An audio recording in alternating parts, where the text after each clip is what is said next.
सात संगत जी। प्यारी सात संगत जी, बड़े प्रेम से कहना धन निरंकार जी। सात संगत जी, परमात्मा हर जीव में है। बहन जी, आज मन में एक ऐसा विषय आया जो हमारे दैनिक जीवन से जुड़ा है, हमारी सोच से जुड़ा है और हमारे संस्कारों से जुड़ा है। आज हम बात करेंगे मांसाहार के त्याग की। बहन जी, अक्सर लोग पूछते हैं कि क्या अध्यात्म के मार्ग पर चलने के लिए मांसाहार छोड़ना जरूरी है? क्या केवल भोजन बदलने से आत्मिक उन्नति हो सकती है? इस विषय पर आपके क्या विचार है? धन निरंकार जी, महात्मा जी, आपने बहुत ही महत्वपूर्ण प्रश्न उठाया है। वास्तव में मांसाहार केवल एक खान पान की आदत नहीं है, बल्कि यह हमारी सोच, हमारी करुणा और हमारी संवेदनशीलता से जुड़ा हुआ विषय है। जब हम अध्यात्म की ओर बढ़ते हैं तो हमारे भीतर स्वतः ही बदलाव आने लगते हैं। हमारा हृदय कोमल होता है, हमारी दृष्टि व्यापक होती है और हम हर जीव में उसी परमात्मा का दर्शन करने लगते हैं। बिल्कुल सही कहा आपने। जब हमें आत्मज्ञान प्राप्त होता है, जब हमें ब्रह्म ज्ञान मिलता है, तब हमें यह अनुभव होता है कि यह परमात्मा केवल मंदिरों में नहीं, केवल मूर्तियों में नहीं, बल्कि हर जीव जंतु में, हर कण कण में विद्यमान है।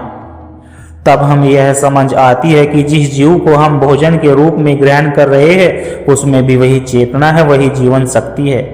यही तो असली परिवर्तन है। जब तक हम बाहरी रूप से धार्मिक कर्म कांड करते रहते हैं, तब तक हमारे भीतर का वह करुणा उत्पन्न नहीं होती।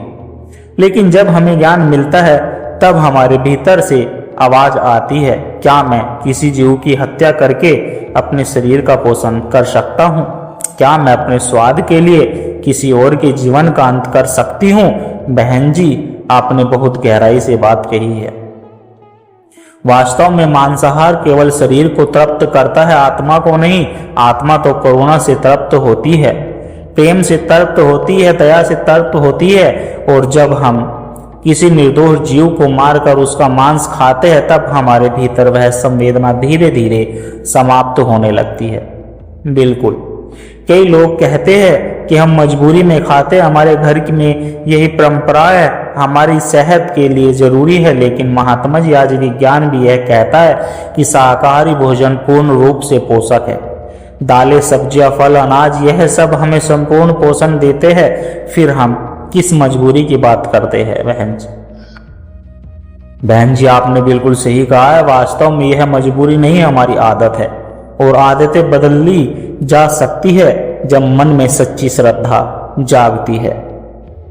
जब हम सच में परमात्मा को पाना चाहते हैं, तब हम अपने स्वाद को नहीं, बल्कि अपने संस्कारों को महत्व देने लगते हैं।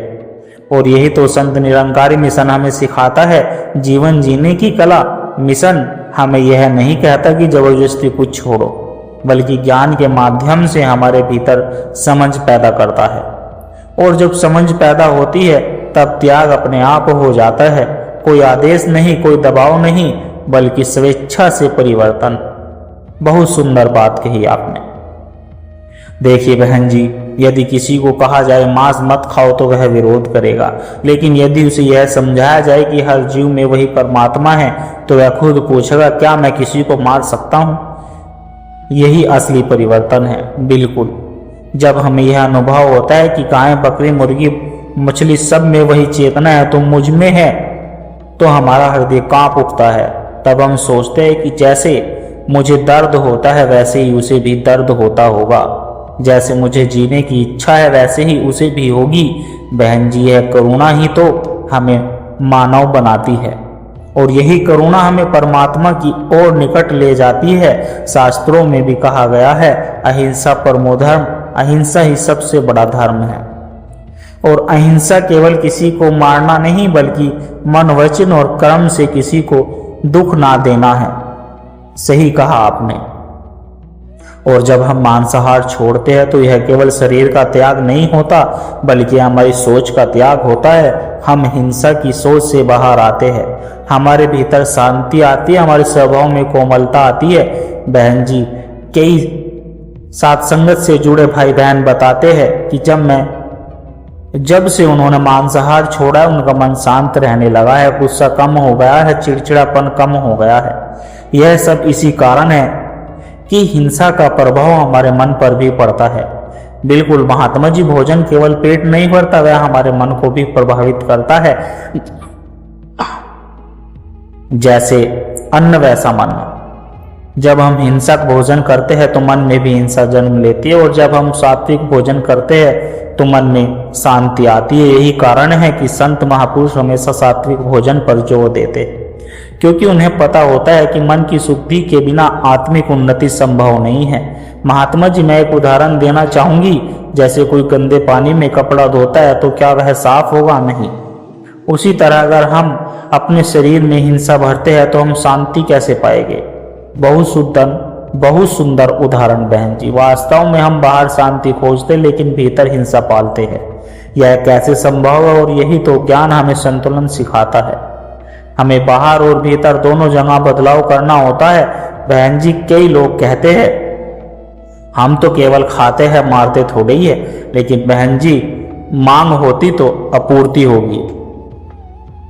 अगर हम खाना बंद कर दे तो हत्या अपने आप कम हो जाएगी। बिल्कुल सही कहा आपने। हमारा छोटा सा कदम भी समाज में बड़ा बदलाव ला सकता है बहन जी।